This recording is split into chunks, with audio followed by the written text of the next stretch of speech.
Bonjour, on va continuer le cours. Donc on est toujours dans la partie grand 2, indice géologique du déplacement des plaques. Les anomalies magnétiques, c'était la vidéo précédente, et dans celle-ci, on va traiter de l'âge des roches par rapport au dorsal, puis de l'alignement des volcans liés au fonctionnement d'un point chaud. Donc suite à ces deux vidéos, vous aurez normalement l'intégralité des informations pour le grand 1 et le grand 2, et je vous donnerai un petit quiz à faire sur la cuisinière pour vérifier que vous avez une maîtrise à peu près correcte des notions qui auront été abordées. Donc on va voir maintenant en quoi l'âge des roches, et notamment des sédiments marins, comment ils sont répartis par rapport au dorsal, ça permet de montrer qu'il y a divergence océanique. Alors, je vais reprendre le cours plutôt. Je vais vous montrer la partie cours. Je vous enverrai évidemment le fichier pour que vous puissiez imprimer votre cours. Donc dans la partie grand B, répartition des sédiments marins, c'est le bilan. Je vais déjà vous présenter ce qu'on peut observer. Donc vous avez ici une carte, alors avec les petits points là, c'est toutes les masses continentales, et en couleur, c'est l'âge des sédiments marins océaniques les plus profonds, ceux qui sont directement en contact avec la côte. Pas forcément, c'est même pas ceux qui sont au-dessus, les plus profonds. Alors qu'est-ce qu'on constate au niveau de leur âge? Donc si je me mets ici au niveau de la dorsale médio-atlantique, mais c'est exactement pareil pour toutes les dorsales ici, hein. On a une autre, la dorsale pacifique ici. On a la première couleur qui est blanche, qui correspond à des sédiments qui sont actuels, entre 5 et 2 millions d'années, donc relativement récents. Si je m'écarte un petit peu de la dorsale, et de manière symétrique, je rencontre des sédiments jaunes qui sont un peu plus vieux, entre 23,5 et 5 millions d'années. Et c'est comme ça tout le temps, plus je m'écarte de l'axe de la dorsale, plus les sédiments profonds sont vieux. Alors, répartition symétrique de part et d'autre de la dorsale, et l'âge des sédiments, qui sont de plus en plus vieux à mesure qu'on s'éloigne de la dorsale, témoigne de l'expansion océanique. Alors, je vais vous montrer une petite animation pour que vous compreniez mieux ce qui se passe au niveau des dorsales quand ça sédimente. Donc au départ, quand naît une dorsale, eh bien il y a un océan qui est de faible profondeur et relativement peu de sédiments. Ici en noir, vous avez le basalte qui affleure. Et puis, progressivement, des sédiments vont se déposer sur le fond océanique. Donc ça, c'est les premiers sédiments déposés en bleu. Et puis, donc, le fonctionnement de la dorsale crée de la nouvelle croûte océanique qui s'écarte de part et d'autre, et en même temps, se dépose d'autres sédiments ici en rouge. Je fais une petite pause, hein. Donc ici, on a les sédiments les plus vieux, ceux qui touchent le basalte, recouverts par des sédiments plus récents. Donc là, ils ne touchent pas le basalte, mais par contre, là, ils les touchent. Si on continue, donc je pense que vous avez compris. La dorsale continue son fonctionnement, le plancher océanique continue de s'étendre de part et d'autre de l'axe de la dorsale, et en même temps, les sédiments océaniques se déposent, donc en vert, des sédiments encore plus récents. Donc sur la carte que je vous ai montrée tout à l'heure, si on regardait par-dessus, si on faisait un forage pour étudier les sédiments les plus profonds, uniquement ceux qui touchent la croûte océanique, eh bien on aurait ici du vert. Si je m'écarte un petit peu les sédiments océaniques profonds, on aurait des oranges, et encore plus loin des bleus. Donc c'est exactement ce qu'on voit sur la carte que je vous ai montrée précédemment. Alors maintenant, si on réalise des forages de part et d'autre de la dorsale, qu'est-ce qu'on va constater au niveau de l'épaisseur des sédiments?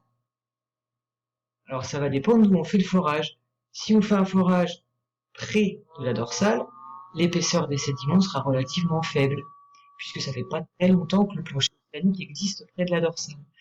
Plus on va s'éloigner de la dorsale, hein, ici, plus l'épaisseur des sédiments augmente, et plus les sédiments profonds, ceux-là, là, tac, plus ils vont être âgés. Alors, ces forages qu'on a fait dans les fonds océaniques ont permis de comprendre cette expansion qui se fait au niveau des dorsales et la divergence des plaques qui s'y effectue en permanence. Je vais revenir au Padlet et au cours. Donc en bilan, c'est ce que je vais vous envoyer, hein. Donc les forages qu'on a réalisés dans les océans confirment l'expansion océanique et les sédiments les plus profonds considèrent qu'ils ont à peu près le même âge que les basaltes qui remontent. Il faut connaître leur disposition à ces sédiments. Plus on va les voir de la dorsale, plus les sédiments sont épais et plus les couches en contact des basaltes sont anciennes. C'est typiquement l'animation que je viens de vous montrer. Quand on connaît la répartition géographique de l'âge des basaltes, de la croûte, si on connaît leur répartition, c'est-à-dire leur distance à la dorsale et leur âge, comme la fois précédente avec le paléomagnétisme, on peut être amené à calculer une vitesse de divergence des plaques. Toujours le même principe, V égale D sur T. Donc V égale D, c'est la distance entre le basalte étudié et la dorsale. Et T, c'est l'âge du basalte. Donc les valeurs qu'on a à peu près, c'est ce que j'ai dit l'autre fois, c'est entre 0 et 10 cm par an. Ça peut être un peu plus rapide. Ça peut monter jusqu'à 16 cm par an pour les dorsales les plus rapides. Donc à l'issue de ce cours, je vais vous donner un petit exercice à faire qui va utiliser cette méthode de calcul de la vitesse, que vous devez être capable de refaire parce que ça peut tomber dans les exercices, notamment en E3C. Bien, alors il nous reste le dernier point à aborder, le volcanisme de points chauds et le déplacement des plaques. Alors les volcans de points chauds, c'est des volcans un peu particuliers qui ne sont pas du tout situés à la frontière des plaques. C'est pourquoi on les appelle des volcans intraplaques. C'est le cas par exemple du volcan actif dans l'île d'Hawaï, qui est un volcan lié au fonctionnement d'un point chaud. Alors le magma qui provient de très profondément dans le manteau provient d'un endroit qu'on considère comme étant fixe, c'est-à-dire qu'il ne bouge pas, c'est toujours du même endroit que provient ce magma. Par contre, on pense que la plaque qui est au-dessus de cette arrivée de magma, elle, se déplace. C'est la raison pour laquelle on observe souvent, pour les volcanismes de points chauds, un alignement de volcans qui sont de plus en plus vieux à mesure qu'on s'éloigne du volcan actif actuellement le plus jeune. Donc dans le cas de figure que vous avez sur ce schéma, donc vous avez un volcan actif, ici ça pourrait être Hawaï par exemple, avec la remontée fite de magma d'origine mantélique, et on voit un alignement de volcans derrière qui sont plus actifs. Donc ça veut dire qu'avant, ce volcan, il était situé au-dessus de ce panache de magma. Encore avant, c'était lui, encore avant, c'était lui, encore avant, c'était lui.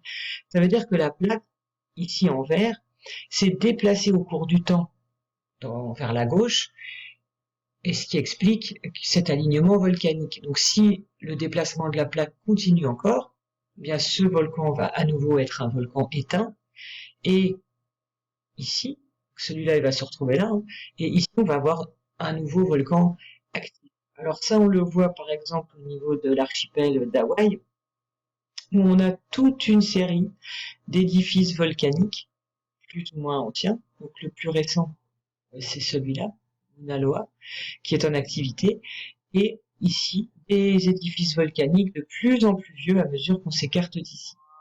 Alors qu'est-ce que ça signifie?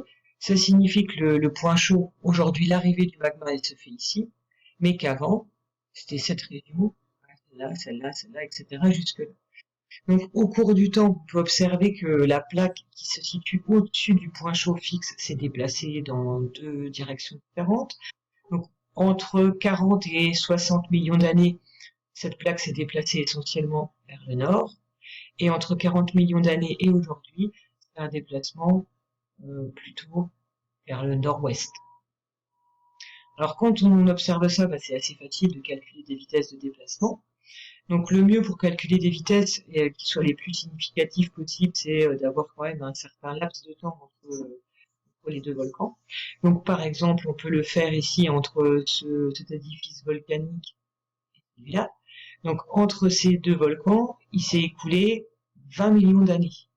Et en 20 millions d'années, on estime que la plaque, elle a donc bougé de cette distance-là, entre les deux points. Alors cette distance, on peut l'évaluer en utilisant l'échelle qui se trouve en bas de la carte, et en faisant la mesure, j'ai trouvé à peu près 1400 km. Donc V égale T sur T, D ce sont ces 1400 km, T c'est 20 millions d'années, et donc on observe une vitesse de à peu près 7 km par an, non pas 7 km par an, pardon, 7 cm par an. C'est la vitesse à laquelle la plaque s'est déplacée au-dessus du point chaud. Donc pour voir si vous avez bien compris ça, il faut être capable de calculer une autre vitesse de déplacement. Donc essayez de le faire, par exemple, entre cet édifice-là et celui-là. Donc vous faites la mesure de la distance, vous divisez par le temps, et puis vous calculez la distance et vous mettez le résultat en centimètres par an. Faites attention aux unités. Voilà ce qu'on peut vous demander par rapport au volcanisme de point chaud. Donc si vous voulez regarder une petite vidéo ici sur le fonctionnement des points chauds, ça montre bien comment la plaque se déplace au-dessus de la région qui envoie le magma qui elle est fixe. C'est une vidéo qui ne présente pas de son. Je vais accélérer un petit peu, voilà. Ici, on va observer donc un premier panache de magma qui provient du manteau. Ça bouge pas, c'est fixe. Ici, un volcan actif, et puis ça s'arrête, les éruptions volcaniques vont cesser, avec intermittence on a des éruptions, et puis, si la plaque se déplace, le premier volcan n'est plus au-dessus du point chaud. Donc ça va devenir un volcan inactif, une île par exemple, en tout cas, un volcan inactif. La plaque s'étant déplacée, il y a un deuxième volcan qui va prendre naissance, qui va grandir à mesure des éruptions, ainsi de suite, au-dessus de ce point fixe. Donc cette technique, c'est encore une autre façon de prouver qu'au cours du temps, les plaques se déplacent. Donc à l'issue du grand 1, vous devez être capable d'expliquer 4 choses. Vous devez être capable, premièrement, d'utiliser des données GPS et d'expliquer comment les GPS attestent du déplacement des plaques. Vous devez également être capable d'utiliser des informations du paléomagnétisme, de la répartition des roches sédimentaires et du volcanisme de point chaud pour démontrer que les plaques se déplacent. Donc je vais vous mettre le cours sur le bureau numérique. Je pense que je vais également le poster sur le Padlet parce que j'ai pu constater par moi-même que le bureau numérique ça fonctionnait pas très bien. Donc n'hésitez pas si vous avez des questions à m'en faire part en utilisant l'adresse mail que j'ai mis ici. Vous pouvez aussi sur cette adresse m'envoyer votre adresse mail à vous pour que les communications soient plus simples. Alors je vous souhaite un bon courage et puis à bientôt.